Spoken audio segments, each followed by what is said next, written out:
హరే కృష్ణ. ఈరోజు మనం పూరి జగన్నాథ వార్షిక స్నానం గురించి తెలుసుకుందాం. పూరి క్షేత్రంలో జగన్నాథునికి ఏడాదికొక్క రోజు అంటే జ్యేష్ఠ పూర్ణిమ నాడు మాత్రమే అభిషేకం చేస్తారంట. స్నాన వేదికపై ముగ్గురు దేవతలతో పాటు సుదర్శను కూడా ప్రతిష్ఠిస్తారంట.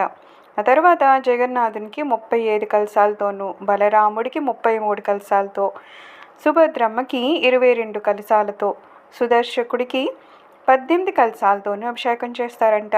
ఈ అభిషేకం పూర్తయిన వెంటనే దేవతలకు కిరీటాలు ధరింపచేసి నైవేద్యాలను సమర్పిస్తారట.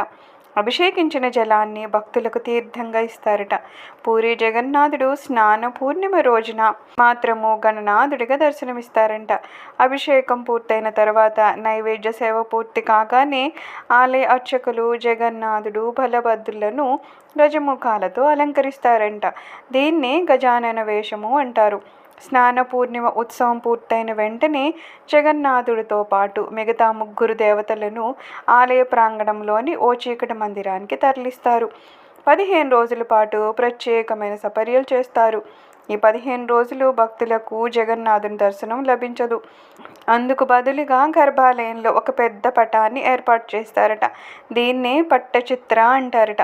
సరిగ్గా రథయాత్రకు ముందు రోజున చీకటి గదిలో నుంచి మూలమూర్తులను తీసుకొని వచ్చి గర్భాలయంలో ప్రతిష్ఠిస్తారంట. దీన్ని నవయవ్వన దర్శనంగా వ్యవహరిస్తారంట. జై శ్రీకృష్ణ.